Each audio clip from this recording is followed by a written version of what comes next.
Bienvenidos y bienvenidas al primer episodio de nuestra serie de podcasts. Hoy iniciamos un espacio de diálogo para amplificar las voces que trabajan en la defensa de los derechos humanos, la protección del territorio y la lucha contra la crisis climática. En este episodio especial colaboramos con ASONOG, la plataforma de ONGs en Honduras, para compartir experiencias y aprender de quienes están en la primera línea de estas luchas cruciales. En este episodio exploraremos las condiciones de los defensores y defensoras de derechos humanos en Honduras, especialmente en la defensa de los territorios, los desafíos que enfrentan en un contexto de crisis climática y cómo sus historias reflejan la lucha global por la justicia climática. Hoy nos acompaña José Ramón Ávila, director de ASONOG. Gracias por estar con nosotros y nosotras. Cuéntanos, ¿cómo ves la conexión entre la defensa del territorio y la crisis climática en Honduras? Gracias a todos los que están patrocinando estos encuentros, estos podcasts alrededor de la problemática ambiental y de defensores y defensoras. Eh, Honduras viene arrastrando en las últimas 4 décadas una situación sumamente compleja en materia climática. Eh, un parteaguas en esta realidad que vive nuestro país fue el huracán Mitch en 1998, un fenómeno hidrometeorológico que destruyó gran parte de Centroamérica, eh, provocó incontables desapariciones o muertes de personas, de vidas humanas, pero también generó una alta de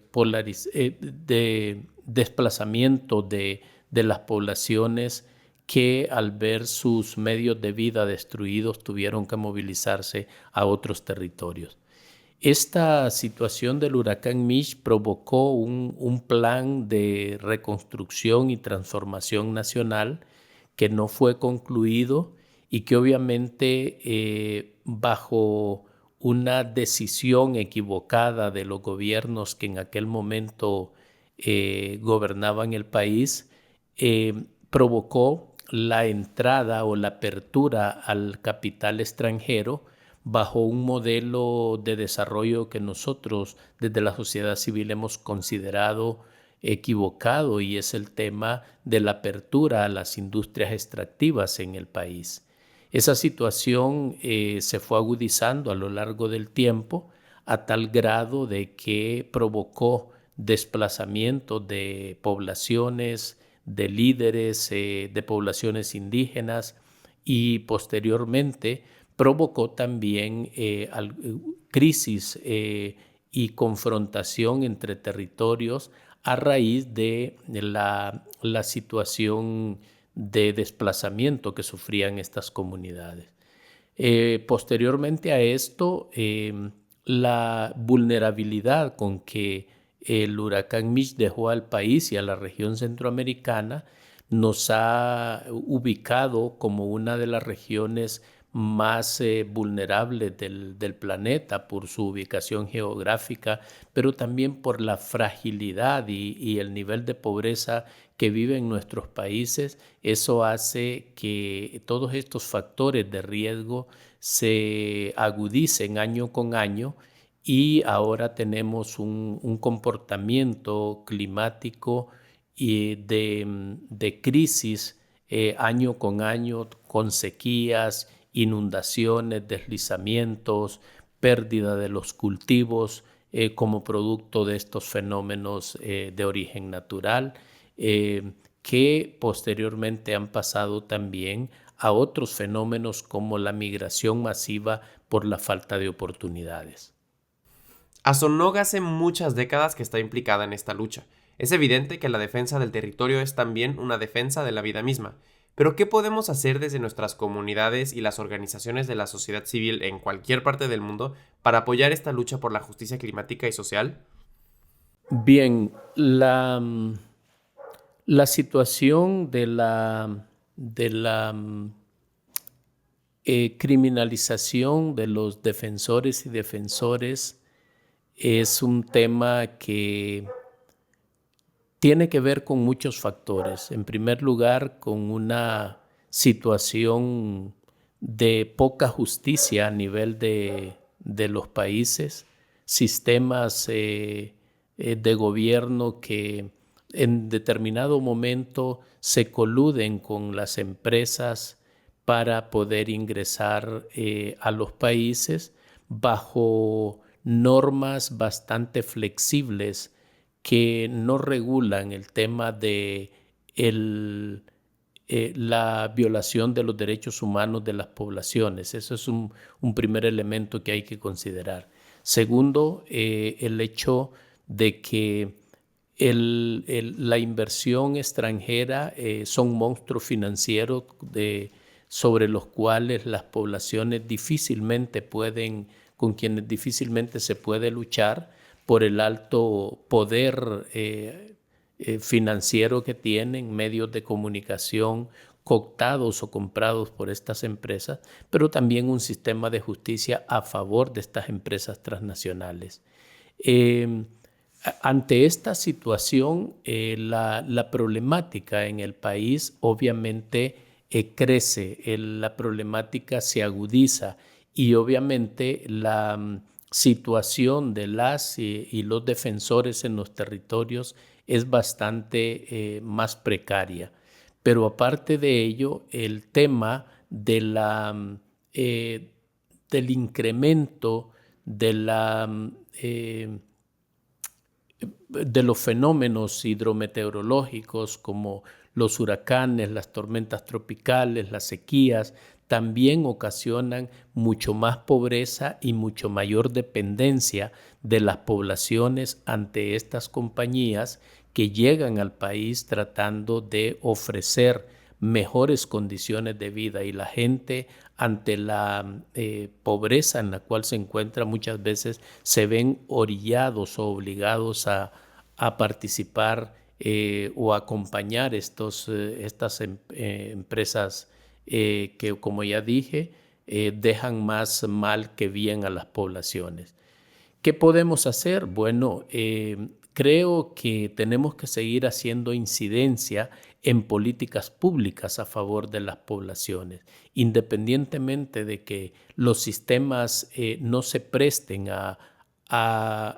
colaborar con la población. Es necesario promover políticas no solamente en el ámbito local, sino nacional, reformas a la ley de minería, reformas a la ley de participación ciudadana que debería existir para garantizar que las comunidades puedan exigir y demandar sus derechos y también puedan estructurar mejores espacios de trabajo, de subsistencia en sus territorios, por un lado. Por otro lado, es necesario seguir construyendo y fortaleciendo las alianzas locales. Creo que la fuerza, la movilización de las poblaciones, las demandas de las poblaciones hacia los actores políticos pueden marcar una diferencia en términos de cómo se están abordando estas problemáticas a nivel de los territorios. Y lo tercero es que necesitamos divulgar o compartir las realidades que están viviendo nuestros territorios con otros países, con otras regiones, para buscar las alianzas, pero también el intercambio de experiencias de cómo enfrentar esta problemática y cómo desarrollar algunos mecanismos que puedan fortalecer y hacer las poblaciones más resilientes. Lo has dicho como último punto, la importancia de las políticas públicas a nivel nacional, regional y global. La justicia climática y la defensa del territorio no son solo conceptos, sino una necesidad urgente en un mundo cada vez más interconectado que necesitan acciones reales. Al mismo tiempo, las decisiones que se toman en un país tienen repercusiones directas en comunidades al otro lado del planeta. ¿Cuál es la interconexión entre la justicia climática y estas dinámicas políticas globales y qué podemos hacer como sociedad civil? Gracias, Vivi. Es un tema sumamente complejo. Eh, Primero porque la voluntad política, la falta de voluntad política no solamente se refleja en los ámbitos nacionales, sino en los ámbitos globales. Los diferentes grupos de países que entran en las negociaciones climáticas están, y aquellos que le apuestan, aquellos pocos que le apuestan a la justicia climática, estamos perdiendo la batalla ante los grandes consorcios o las grandes empresas que son muchas veces las que están rigiendo las negociaciones a nivel de las diferentes conferencias globales. Eh, una, una realidad es que la, la gran empresa, los países más emisores de gases de efecto invernadero no tienen interés en que el planeta reduzca las emisiones y no tienen interés porque están privilegiando lo financiero al tema del derecho a un planeta sano, a un ambiente sano. Y esa situación definitivamente deja a los países más pobres en una condición sumamente crítica, sumamente vulnerable ante las frecuentes amenazas que el planeta está siendo objeto. ¿Cómo podemos llevar este debate desde lo local hacia lo global? Creo que es fortaleciendo las capacidades de incidencia a nivel de las poblaciones, a nivel de los territorios, y aunque esto no necesariamente pueda responder a la enorme demanda a todo este conglomerado de países ricos que no quieren reconocer un mecanismo de pérdidas y daños, no quieren reconocer los mecanismos de financiación que se han acordado en las diferentes cumbres. Esto definitivamente nos coloca en una situación de reforzar más la incidencia o las capacidades locales para adaptarnos a la situación climática actual, pero también a iniciar procesos de construcción de propuestas o de planteamientos de seguimiento a las NDC a nivel de los países, pero también el poder tener una capacidad de negociación desde sociedad civil en otros ámbitos más allá de los ámbitos locales, donde únicamente hay tomadores de decisiones de bajo perfil. Me refiero a bajo perfil a que no tienen ese impacto a nivel global que pueda cambiar el panorama de la población. ¿Podrías contarnos más sobre las iniciativas y proyectos que ASONOG ha llevado a cabo recientemente? ¿Cómo han participado las comunidades en estas iniciativas y qué impacto han logrado en la defensa de sus derechos y territorios? Bueno, Sono contempla dentro de sus ejes de trabajo el componente de gestión ambiental y defensa de territorios. Este tema lo hemos venido abordando desde hace unos 20 años aproximadamente y nuestra participación como organización en el marco de redes de organizaciones que trabajamos la justicia climática en el país y en la región centroamericana. Uno de los espacios que hemos logrado establecer es el Foro Centroamérica Vulnerable Unido por la Vida, un espacio que aglutina a más de 200 organizaciones en el ámbito centroamericano y que tiene como propósito articular esfuerzos, pero también desarrollar una agenda regional centroamericana hacia hacia las propuestas que presentamos año con año en las conferencias de las partes.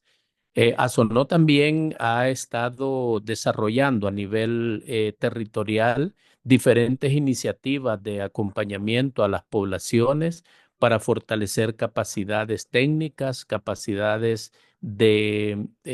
incidencia política, la creación de políticas locales para por el cambio climático y obviamente el desarrollo de prácticas de adaptación y mitigación del cambio climático que hemos acompañado junto a los diferentes programas y proyectos y a diversas agencias de cooperación que apoyan este tema. ¿Cuáles son los principales logros que hemos obtenido? Lo primero, el conjuntar a nivel centroamericano una red de organizaciones que año con año nos encontramos para debatir sobre la situación de la región y definir planes de acción y el posicionamiento hacia la COP, hacia las conferencias de las partes. El último foro que se desarrolló en San José, Costa Rica, fue el 15º foro de Centroamérica Vulnerable y entre otros pudo identificar las acciones de trabajo con las poblaciones indígenas, una perspectiva de trabajo desde las mujeres, los jóvenes, el desarrollo de espacios como el ecofeminismo, que es un espacio que aglutina a mujeres a nivel de la región que están promoviendo una mayor participación de las mujeres en los procesos de justicia climática en la región y también una alta participación de la juventud como actores claves en el desarrollo de capacidades de nuestra región. Eh, Estamos siguiendo la agenda del acuerdo del reconocimiento de pérdidas y daños que se realizó, que fue uno de los resultados de la COP en Egipto, en Sharm el Sheikh, y esta apuesta desde la región es seguir demandando a los países ricos el reconocimiento, el pago de pérdidas y daños a los países más afectados por el, el cambio climático. Un tercer elemento es seguir también demandando mayor financiamiento para las poblaciones en primera línea y obviamente el reconocimiento de los derechos de las poblaciones indígenas en el marco del Convenio 169 y la ratificación del Acuerdo de Escazú, que es un acuerdo que tiene que ver con la información, con la justicia y con la protección de defensores y defensoras en la región centroamericana. Primero, agradecer la oportunidad de poder visibilizar la región centroamericana en otras latitudes del planeta, lo cual es muy importante para nosotros. Eh, Nos interesa dar a conocer nuestra realidad porque hemos estado luchando desde hace muchos años en que la región centroamericana sea reconocida como una región altamente vulnerable. La atención que están teniendo los países ricos eh, y los donantes del norte hacia Centroamérica es bastante baja, es bastante, eh, que digo, bastante débil en el sentido de que no se quiere reconocer que Centroamérica, por su ubicación geográfica, va a presentar de manera muy recurrente los efectos y los impactos del cambio climático. Número dos, es importante también visibilizar la alta criminalización de defensores y defensoras que hay en Centroamérica y que por tanto la exigencia de justicia, la demanda por mejores condiciones para los defensores y defensoras es una necesidad de urgente para la región. Y un tercer elemento es que estamos interesados como región en seguir articulando esfuerzos y articulando alianzas con otras regiones del planeta para poder impulsar la justicia climática. Gracias, José Ramón, por compartir tu historia. A todos y todas las que nos escuchan, recuerden, la justicia climática comienza con pequeñas acciones, pero depende de una acción colectiva. En nuestro próximo episodio hablaremos sobre el proyecto Bencadi en el Sahel, conectando las decisiones locales con impactos globales.